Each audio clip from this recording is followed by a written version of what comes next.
Well, as I said before, we are in World War III. As a matter of fact, we're in the middle of World War III. And it's happening in the world today, unbeknownst to you, because the enemy has got into our way of life, got into our governments by stealth, by subversion, and by lies. I'm going to show you in this a demonstration about CO2 and whether or not you think it is a greenhouse gas. I'm going to show to you in this film report who's telling lies. And a lot of people out there, it's just like religion. If a lie is a big enough lie and it's continued to be told to the public more and more and more and more and more, then the public start to believe it. They actually have, and you looked at the film clips of Copenhagen, they actually had people drummed up to go over there and demand that the politicians take action on CO2 when CO2 is a fraud. Global warming is a fraud and it's a hoax. Now, I know there are those of you looking at this film clip and say that I'm a cuckoo and I'm not telling the truth. Well, you be the judge after you've seen what I'm going to show you and tell me then if we have not been sold a pack of lies, and tell me then if we're not in the middle of World War III. I'm going to show you who the New World Order is. They are the enemy. And you don't think they are, but they are the enemy. And they've worked through respectable front organisations, which they set up and infiltrated into a long time ago. And we're talking about the World Health Organisation, the UN, NATO, CFR, Trilateral Commission and so forth. And you'll see on this film clip the names of some of those people that are the self-appointed rulers of this earth, and they are trying to make sure that they get their agenda through regardless of what you think, and regardless of whether or not you want it, and regardless whether or not there was any referendum to even appoint them as any leader. Now, I don't know if you know or not, but there is a international criminal syndicate. And this international criminal syndicate, a investigative journalist by the name of Jane Burgermeister in Austria, she put together a whole dossier here, and it was given to the FBI, and it lays charges against the list of people here for a planned mass murder and a planned mass genocide using the vaccine, the swine flu, and it looks as if also too involved the same people with HAARP, H-A-R-P, and the same people to collect money from the whole world for ETS, Emissions Trading Scheme, on the so-called fraudulent CO2 is a greenhouse gas. Well, I'm going to prove to you in a moment or two that CO2 is not a greenhouse gas. Our air that we breathe is approximately 78% nitrogen, 21% oxygen and 1% argon, with a little bit of vapour in there. And if you tried to measure the CO2 in the air that we breathe, it would be very difficult because there's not much there to measure.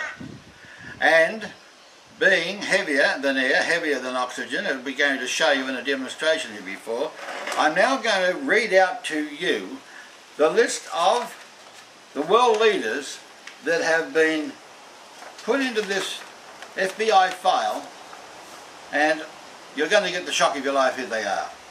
President Barack Obama, David Nabarro, United Nations, Dr. Margaret Chan, World Health Organization, Kathleen Sebelius, Secretary of Health and Human Services, Janet Napolitano, Department of Homeland Security, Dr. Margaret Hamburg, she's the Commissioner for the FDA, Robert Parkinson, the CEO of Baxter, a pharmaceutical company, Daniel Vasella, CEO of Novartis, another pharmaceutical company, Chris Viehbacher, he's the CEO of Sanofi Adventis, another pharmaceutical company, Andrew Whitty, CEO GSK PLC, Rahul Singhvi, CEO of Novavax, David de Rothschild, banker, and he is also the head man of the de Rothschild banking cartel, David Rockefeller, Trilateral Commission,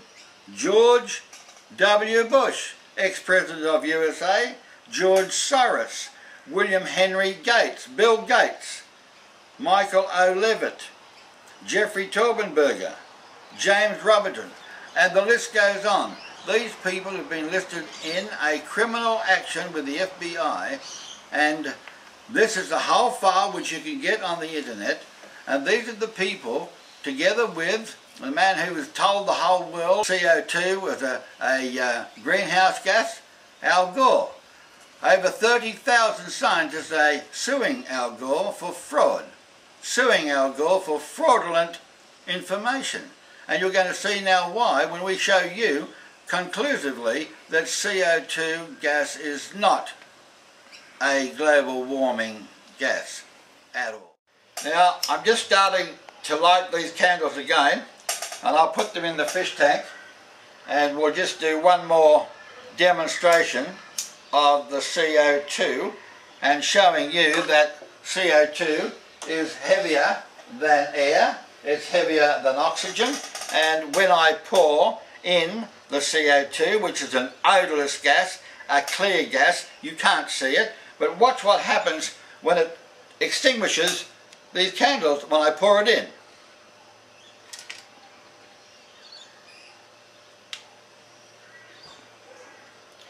Well, there you are, it's extinguished one, and it's just about extinguished the other, and I might have a little bit more here to pour in.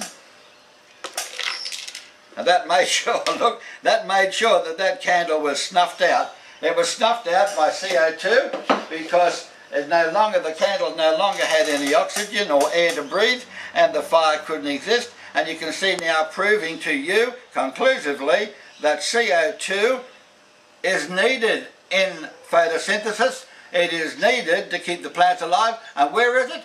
Down where the plants grow. It is not up in the ozone level, and it is not a greenhouse gas. Righto. Look at the veins and the ribs and the intricate detail in this leaf. I'll tell you what it's all about. It's about photosynthesis. And that's a conversion of light energy into chemical energy by living organisms. The raw materials are carbon dioxide and water. The energy source is the sunlight. And the end products are oxygen and energy-rich carbohydrates. For example, sucrose, glucose and starch. This process is arguably the most important biochemical pathway since nearly all life depends on it. It is a complex process occurring in higher plants, phytoplankton, algae, as well as bacteria. And all plant life needs this to happen, and so do we. Well, there you have it. You've got a list of a lot of the names of the people that are the New World Order, the people that are behind the International Crime Syndicate. And there you have a complete demonstration on CO2, whether or not you think now that it is a greenhouse gas up there and making holes in the ozone level. Sorry, that's impossible, because being heavier than the rest of the atmosphere, it is always down where it should be, and that is to make plant life grow. Now, make up your own mind and realise that we are in a terrible situation, and unless we make a cut of relationships with the UN, sever all relationships and treaties with the UN and NATO, we're in big, big trouble. And I urge you to send this message through to all of your politicians. And if you want to do this little experiment yourself, you can easily go and get some CO2 gas. As a matter of fact, go to the iceworks where they make dry ice. They make dry ice out of CO2. So you can set up this experiment yourself quite easily. Now, before I close this particular report, I would urge you to go in and investigate yourself HAARP, HAARP. This is their secret weapon. This is the technology that they've kept a secret from you. You don't know about it. You know why? Because they also are the same people that own or control Reuters, Associated Press and all media. So you're not going to see about it in the front page of the newspaper or see it on the television news tonight. But HAARP, HAARP, is used and has been used successfully to cause earthquakes, tsunamis, cyclones, tornadoes. And it can be and is being used right now to dry up the sky, dry up the creeks, dry up the water supply. Why? You'll find that the same people that own your water now own the dams and laying down the pipes for your water are the same people that came out of the United States administration. And they are part of the criminal syndicate, the international criminal syndicate, and they know that if they can give you vaccines that are not safe, destroy your water, pollute your water, put poison in your water, pollute your food with GM. Already, if you look at the reports that I've given you on bees are being killed by the pharmaceuticals and the drug companies. The Monsanto chemicals alone have just about drenched and killed every bit of ecosystem in the earth over in America, and the Australian government politicians and bureaucrats are allowing it to happen here also in this country. Wherever you are in the world and you're watching this movie, put a stop to it now. Get your politicians on the line, send them a fax, send them a copy of this report, and make sure that you sever all relationships with the UN.